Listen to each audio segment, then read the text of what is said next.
the time. The story really isn't about me at all. It's about what you need to understand. And so you're along for the ride as I go through this process of realizing, at a very young age actually, that there was such a thing as a mathematically perfected economy. That is, it was mathematically possible to solve all of the issues which we errantly call economy today. And we'll understand why I say we errantly call this economy in the course of this discussion. So, if I may start from the beginning, I don't like to talk about myself in this way, but nevertheless, I was considered a gifted mathematician as a very young child. I was in college algebra courses in, the beginning of the second grade. And by the time I'd entered high school, I was, rather sophisticated in mathematics and geometry. And, I actually had a reputation among the teachers. I wasn't, outwardly praised for these things or anything. So, but, I was doing things like proving the Pythagorean theorem off the top of my head. So, where economy enters my life actually started at a much earlier age. When I was just a few years old, I would ask my father if I could, give the man a dime to cross the bridge, and before you know it, a few months had transpired, and we had, it cost 25 cents to cross the bridge, and the next thing you know, it was 50 cents, and I would ask why we were paying to cross the bridge, and why was the price going up, and I never got satisfactory answers, and of course, through life, I observed many other things. For instance, you could see that someday we were going to have a housing crisis. Why? Because we moved into a brand new home built in, 1963 for $35,000, and within a half a dozen years, the houses down the street are being built with compromised materials, nowhere near, the natural finished wood in the interior, if any wood at all drywall. And these houses were costing $100,000 for a compromised house, plywood exteriors, And so you could see, even as a young person, that, wages or income wasn't certainly increasing relative to the increasing costs of vital things, indispensable things such as houses. So, I get into high school, and the teachers are marveling at my math skills, and the only reason really that I bring this up is because I was forced to take an economics course, which would have been below my usual, curriculum. And if anyone else had asked the questions I did, the teacher may never have replied, and the other events would not have ensued. In any case, I was more or less self-taught in mathematics, and I developed a method of learning because I actually was required to introduce myself to college algebra in the course that I was in the second grade, and I had a hard time getting my first lesson. In fact, that might be quite an understatement. I just didn't get it. It was like Greek, and in fact, I was the person who was the reason why myself and two young girls were started in this course because I basically invented algebra to answer a question for the teacher. I won't dwell on that. We'll move on to this method of learning. Was that I struggled with my first lesson, and for a whole evening, and I just couldn't get it. And the next day, I resolved that I had to make some progress with this. And failing to do so for quite a while, focusing on that first lesson, I decided to look ahead. That is, I browsed through the next lesson, and I ended up browsing to the next lesson, and the next thing you know, I'd gone through the whole first chapter, and I kind of decided to skip ahead into the next and the next. And before you know it, I've sort of browsed through the entire textbook one time, and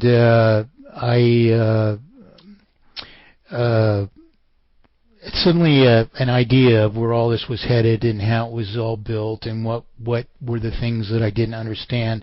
Suddenly the idea that hit me, and well, I thought that's pretty cool that I could just browse through all this stuff, even though I don't really get it. I get some of it, and it lends to the picture. And now I kind of get this first lesson. Well, I decided to read about halfway through the book again, and then through a first chapter, and then back up to this first lesson, and bingo. Simple Simon. Well, I carried this learning method forward with me ever afterward. We actually, we had a series of college textbooks to digest from, 7 years old and on, and I would just do the exact same thing with each textbook, and the whole thing was simple. So when I get into high school, here I am proving the Pythagorean theorem and things like this off the top of my head, and the teachers had respect for me, especially in mathematics. But I get into this economics course, and it's just as big a textbook as you're ever going to see for mathematics or geometry or trigonometry or any true science. But I'm frankly absolutely astonished when I open this book and thumb through it. There isn't a single proof of a single theorem in the entire book. It's nothing but unqualified assertion after unqualified assertion. In other words, the lie that we call economics is entirely bereft of formal proof or theorem. Now, this should be an astonishing thing to all of us, an incredibly astonishing thing. After all, what then can it be? Well, I basically minded my own P's and Q's through the first 2 weeks or so of this economics course. The man who taught it was a good teacher. He was a gentleman. But one day, about 2 weeks into this course, he gives the traditional definitions of inflation and deflation as, respectively, increases or decreases in circulation per goods and services. When I like to refine that definition just a little bit, instead of saying per goods and services, I prefer to say per represented property or wealth. Now, the problem with this is that he launches directly from this definition of inflation and deflation into a further assertion where he says that inflation, or an increase in money per goods and services, according to the definition that he gave, that inflation causes increasing prices. Well, there's two ways, two things that we call learning, and I contest that one is not learning at all. That being to merely memorize whatever is said to be the truth. Learning involves validating whether or not whatever is said to you is true. I thought about this assertion for a few seconds in the class, and I really had sort of had enough of just being asked against my principles to continually assimilate one assertion after another, as if all these things are just facts somehow. He had just said that inflation, or increase in circulation per goods and services, causes increasing prices. And this was a traditional idea of purported economics at the time. Well, how does it stand? I had to think about that a few seconds, and it just really rubbed me the wrong way. I really had enough of digesting a number of things which were pretty obviously preposterous lies. And this one, I just had to call him on that. And I politely raised my hand and I said, "I'm sorry, Mr. Otto, I just can't possibly believe that that's true." I said, "First of all, you've taught us that all money comes into circulation as a debt subject to interest, and that the debts are collateralized. Therefore, first of all, how is it even possible to have inflation, an increase in circulation per goods and services?" Well, he just stood there. He didn't know what to say. And he turned red, and he turned more embarrassed, and after quite a while of thinking, scratching his head, he says, all the answer he could muster was to say, "By God, I think you're right." So that was just the first part of my question, though. I said, secondly, I'd gone through this in my head. You have to, figure out, the mechanics of what's being said, how they would apply, and how would this manifest in this fact that he only asserted. He didn't provide any proof that an increase in circulation caused increasing prices, and we've just basically proved, if we abide by the principles of economy, that it's actually impossible to actually have inflation.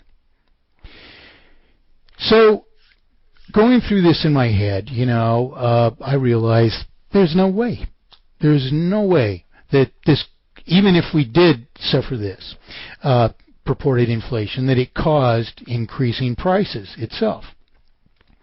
So I said, furthermore then, as you tell us all that money comes into circulation as a debt subject to interest, therefore, we are perpetually compelled to pay out of a circulation which at most is ever comprised of some remaining principal, yet out of that we're compelled to pay principal and interest out of the circulation to a banking system which can't possibly consume the quantity of interest. Therefore, to maintain a vital circulation so that we can continue to service these debts however long we may, we're compelled to borrow principal and interest back into circulation, with the reborrowing of principal making it mathematically impossible to pay down the sum of debt, because all that we pay against principal having to be reborrowed as new debt equal to the old maintains the former sum of debt. Nonetheless, since whatever we paid against interest counted none against the former sum of debt, and as we borrow it back into circulation as a new debt, it therefore increases the sum of debt perpetually by so much as periodic interest on an ever greater sum of debt, until inevitably we're going to suffer some insoluble sum of debt which is even terminal. We won't even be able to service it any longer. And all the while, ever more of every unit of circulation will be dedicated to servicing debt versus sustaining the industry which is compelled to do so. Therefore, how is it even possible to afford the higher prices which industry is compelled to charge in order to maintain margins of solubility? Well, Mr. Otto was so astonished at the conclusive structure of my question, which is more or less, I'm meaning to say that it was a rhetorical question. In other words, in the question was the answer to the question, and that answer is that not only is it impossible to afford the increasing prices, we would actually even have to increase the circulation forever, and even at an ever-escalating rate, thus exceeding, even faster exceeding our ability